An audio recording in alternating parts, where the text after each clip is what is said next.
ನಾನು ಈ ಪತ್ರಿಕಾಗೋಷ್ಠಿಯನ್ನು ಈಗ ಮಾಡುವಂಥ ಮುಖ್ಯ ಉದ್ದೇಶ ಏನೆಂದರೆ, ನನ್ನ ಹೆಸರಿನಲ್ಲಿ ಕದ್ದಂಥ ಚೆಕ್ಕನ್ನು ನನ್ನ ನಕಲಿ ಸಹಿ ಮಾಡಿ ಬ್ಯಾಂಕ್ಗೆ ನಾನು ಹೋಗದಿದ್ದರೂ ಸಹ ಬ್ಯಾಂಕಿಗೆ ಬಂದಂತೆ ಅವರು ಹೃದಯ ರೋಗ ಮತ್ತು ಹೃದಯ ಶಸ್ತ್ರಚಿಕಿತ್ಸೆ, ವ್ಯಾಸ್ಕುಲರ್ ಶಸ್ತ್ರಚಿಕಿತ್ಸೆ, ಸಮಗ್ರ ಹೃದಯ ಆರೈಕೆ ಸೇವೆಗಳಿಗಾಗಿ ನಿಮ್ಮ ವಿಶ್ವಾಸಾರ್ಹ RL Jalappa Narayana heart centre, STUMC campus, Tamaka, Kolar.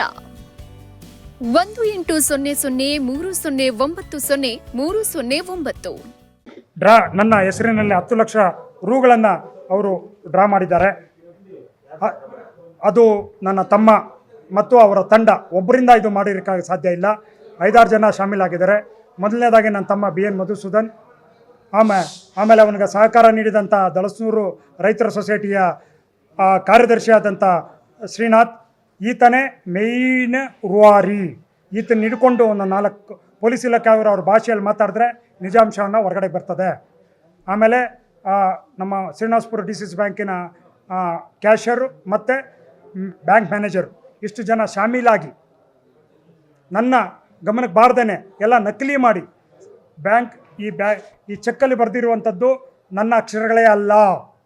ಇಷ್ಟಾಗಿದ್ರೂ ಸಹ ಇವ್ರ ಮೇಲೆ ನಾನು ಕಂಪ್ಲೇಂಟ್ ಕೊಡೋಕ್ಕೆ ಹೋದಾಗ ಗಿರಿನಗರ, ನಾನು ಬೆಂಗಳೂರಿನಲ್ಲಿ ನನ್ನ ಮನೆ ಹತ್ತಿರದ ಸ್ಟೇಷನ್ ಗಿರಿನಗರ ಕೊಡೋಕ್ಕೆ ಹೋದಾಗ ಸಬ್ ಇನ್ಸ್ಪೆಕ್ಟರ್ ಅವರು ಇದು ನಮಗೆ ಬರೋದಿಲ್ಲ, ನೀನು DCP ಕೊಡಬೇಕು ಅಂದರು. DCP ಅವ್ರಿಗೂ ಕೊಟ್ಟಿದ್ದೀನಿ. ಅಲ್ಲಿಂದ ACPಗೆ ಬಂದಿದೆ. ACPಯಿಂದ ಇನ್ಸ್ಪೆಕ್ಟರ್ಗೆ ಇವತ್ತು ನಾಳೆ ಮಟ್ಟದಲ್ಲಿ ಪೂರ್ಣ ಪ್ರಮಾಣದಲ್ಲಿ ಅದು ತನಿಖೆ ಆಗ್ತದೆ. ಅದಕ್ಕೆ ಸಂಬಂಧಪಟ್ಟಂಗೆ ದಿನಾಂಕ 24 ಜನವರಿ 2025ರಂದು ಉಪ ಪೊಲೀಸ್ ಆಯುಕ್ತರು ದಕ್ಷಿಣ ವಿಭಾಗ ಬೆಂಗಳೂರು ನಗರಕ್ಕೆ ನಾನು ಕಾಪಿಯ ದೂರನ್ನು ನೀಡಿದ್ದೇನೆ. ಅದಕ್ಕೆ ಸಂಬಂಧಪಟ್ಟಂಗೆ ಆ ದಾಖಲಾತಿಯಾಗಿರೋದು ಸಹ ಇಲ್ಲಿ ಮೆನ್ಷನ್ ಮಾಡಿದ್ದಾರೆ. ಈಗ ಅದು ತನಿಖೆ ಹಂತದಲ್ಲಿದೆ. ಅದಕ್ಕೆ ಮುಂಚಿತವಾಗಿ ಇಲ್ಲಿನ ಏನು DCC ಬ್ಯಾಂಕಿನ ಅಧಿಕಾರಿಗಳಿದ್ದಾರೆ ಅವ್ರನ್ನ ಪೂರ್ಣ ಪ್ರಮಾಣದಲ್ಲಿ ತನಿಖೆ ಮಾಡಿ ನನಗೆ ನ್ಯಾಯ ದೊರಕಿಸ್ಕೊಡ್ಬೇಕು. ನನಗಾಗಿರುವಂಥದ್ದು ಇನ್ನೊಬ್ಬ ಯಾವುದೇ ರೈತರಿಗೆ ಅನ್ಯಾಯ ಆಗಬಾರ್ದು ಅನ್ನೋದು ನನ್ನ ನಿಲುವು. ಇಂಥ ಹಗರಣಗಳು ಎಷ್ಟೋ DCC ಬ್ಯಾಂಕಲ್ಲಿ ನಡೆದಿರ್ತದೆ. ನಾನು ಈ ತನಿಖೆನ ನನ್ನ ಪ್ರಕರಣದಿಂದ CBIಗೆ ವಹಿಸಿ ದೊಡ್ಡ ಮಟ್ಟದಲ್ಲಿ ಅದನ್ನು ತನಿಖೆ ಮಾಡಿದ್ರೆ ಎಷ್ಟೋ ರೈತರಿಗೆ ನ್ಯಾಯ ಸಿಗ್ತದೆ ಅನ್ನೋದು ನನ್ನ ಭಾವನೆ. ಅದೇ ರೀತಿ ಕೆಲವ್ರಿಗೆ ನಾನು ಕೇಳ್ಪಟ್ಟಿದ್ದೀನಿ, ಅದೇನ ದಾಖಲಾತಿಗಳು ಸಿಕ್ಕಿದರೆ ನಿಮ್ಮ ಮಾಧ್ಯಮಕ್ಕೂ ಕೊಡ್ತೀನಿ. ಯಾರದೋ ಜಮೀನು ಯಾರೋ ಲೋನ್ ತೊಗೊಂಡು ಅದು ಆ ರೈತರಿಗೆ ಅನ್ಯಾಯ ಆಗಿರೋದು ಕೂಡ ನಾನು ಕೇಳ್ಪಟ್ಟಿದ್ದೀನಿ. ನನ್ನ ಗಮನಕ್ಕೆ ಬಂದಾಗ ಅಂಥದ್ದು ಕೂಡ ಇಲ್ಲಿ ನಡೆದಿರಬಹುದು. ಇಂಥ 100 ಪ್ರಕರಣಗಳು ಇಲ್ಲಿ ನಡೆದಿದ್ದಾವೆ. ಆದ್ದರಿಂದ DCC ಬ್ಯಾಂಕು ಕೋಲಾರ, ಚಿಕ್ಕಬಳ್ಳಾಪುರದ ಮೇಲೆ CBI ಪೂರ್ಣ ಪ್ರಮಾಣದಲ್ಲಿ ಅಥವಾ ಲೋಕಾಯುಕ್ತ ಅಥವಾ CBI ತನಿಖೆ ಆಗಬೇಕು ಅನ್ನೋದು ನಾನು ಒತ್ತಾಯಿಸ್ತೀನಿ. ಗೊತ್ತಿದೆ, 50,000 ರೂಪಾಯಿ ಲಂಚ ತೊಗೊಂಡಿದ್ದಾರೆ.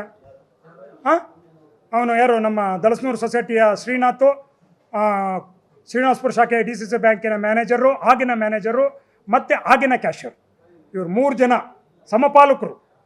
ಅವರು ಸಹಕಾರ ಇಲ್ಲದೇ ನಾನು ಹೋಗಿದ್ದೀನಿ ಅಂತ ಅದು ಹೆಂಗೆ ಪ್ರೂವ್ ಮಾಡಿದ್ರು? ನನ್ನ ಪ್ಯಾನ್ ಕಾರ್ಡ್ ಹೆಂಗೆ ಸಿಕ್ತು? ನನ್ನ ಫುಟೇಜ್ ಅವ್ರ ಕ್ಯಾಮ್ರಾದಲ್ಲಿ ರೆಕಾರ್ಡ್ ಆಗಿರ್ತದಲ್ಲ, ಅವತ್ತೊಂದು ಫುಟೇಜ್ ತೆಗೆದು ತೋರಿಸ್ಲಿ. ಅವ್ರು ತೋರಿಸಿದ್ರೆ ಈ 10 ಲಕ್ಷ ರೂಪಾಯಿ ಮನ್ನಾ ಅವ್ರಿಗೆ, ಅದು ಬಹುಮಾನವಾಗಿ. ಅಮೌಂಟ್ ನೋಡಿ, ಲಂಚ ಅದು ಕಂಪ್ಲೇಂಟಲ್ಲಿ ಕೊಟ್ಟಿದ್ದೀನಿ. ಈ ಕಂಪ್ಲೇಂಟಲ್ಲಿ ಇದೆ, ಅದನ್ನು 50,000 ರೂಪಾಯಿ ಲಂಚ ತೊಗೊಂಡು ಅದಕ್ಕೆ ಇವರು ಮಾಡಿದ್ದಾರೆ. ಈ 5 ಜನದ ಮೇಲೂ ನನಗೆ ಪೂರ್ಣ ಪ್ರಮಾಣದ ತನಿಖೆ ಆಗಬೇಕು. ಅದಿದ್ದೇನೆ ಲೋನ್ ಅಮೌಂಟ್ ಸ್ವಾಮಿ ಬಂದಿರೋದು 22ನೇ ತಾರೀಕೆ ಬಂದಿದೆ. 22ನೇ ತಾರೀಕೆ ಡ್ರಾ ಬಿದ್ದಿದ್ದು 2 ನಿಮಿಷಕ್ಕೆ ಡ್ರಾ. ಬೇಕಾದರೆ ಅವತ್ತು ನಾನು ಎಲ್ಲಿದ್ದೆ ಎಂದು ನನ್ನ ಮೊಬೈಲ್ ಟ್ರ್ಯಾಕ್ ಮಾಡಲಿ. ನಾನು ಆದಿಚುಂಚನಗಿರಿಯ ಕಾಲಭೈರೇಶ್ವರ ದೇವಸ್ಥಾನದಲ್ಲಿದ್ದೆ, ಬೆಳ್ಳೂರು. ಇಷ್ಟೆಲ್ಲ ಅನ್ಯಾಯ ಮಾಡಿರುವಾಗ ಸುಮ್ಮನೆ ಕೂತ್ಕೊಂಡಿರೋಕ್ಕಾಗುತ್ತಾ? ಸಂಬಂಧಪಟ್ಟ ಅಧಿಕಾರಿಗಳು ದೊಡ್ಡ ಮಟ್ಟದಲ್ಲಿ DCC ಬ್ಯಾಂಕ್ ಇಂಥವೆಷ್ಟು ಹಗರಣಗಳು ಹೊರಗಡೆಗೆ ಬರ್ತವೆ, ಆಗಿದ್ದಾವೆ. ಈಗ ನನಗೂ ಅಷ್ಟೋ ತಿಳಿದಿರೋದೇ ನನಗೆ ಅನ್ಯಾಯ ಮಾಡಿದ್ದಾರೆ. ನಮ್ಮ ರೈತರು ಅವಿದ್ಯಾವಂತರು, ಹೆಬ್ಬಟ್ಟು, ಅವ್ರೇನಾಗಬೇಕು? ನನಗೇನು ಅನ್ಯಾಯ ಆಗಿದೆ ಅದು ಬೇರೆಯವ್ರಿಗೆ ಆಗಬಾರ್ದು ಅನ್ನೋದೇ ನನ್ನ ಮನವಿ ಮತ್ತು ಆಗ್ರಹ. ಯೂರಾಲಜಿ ವಂಶೋದಯ ಆಸ್ಪತ್ರೆಯಲ್ಲಿ ನಾವು ಸಮಗ್ರ ಮೂತ್ರಶಾಸ್ತ್ರದ ಆರೈಕೆಯನ್ನ ಒದಗಿಸುತ್ತೇವೆ. ರೋಗ ನಿರ್ಣಯದಿಂದ ಚೇತರಿಸಿಕೊಳ್ಳುವವರೆಗೆ ನಿಮ್ಮ ಆರಾಮ ಮತ್ತು ಆರೋಗ್ಯವನ್ನ ಖಚಿತಪಡಿಸಿಕೊಳ್ಳಲು ನಮ್ಮ ತಜ್ಞರ ತಂಡ ಸದಾ ಸಿದ್ಧರಿದ್ದಾರೆ. ಹೆಚ್ಚಿನ ಮಾಹಿತಿಗಾಗಿ ಸಂಪರ್ಕಿಸಿ 727770 727770 ಅಥವಾ 9141 0666685.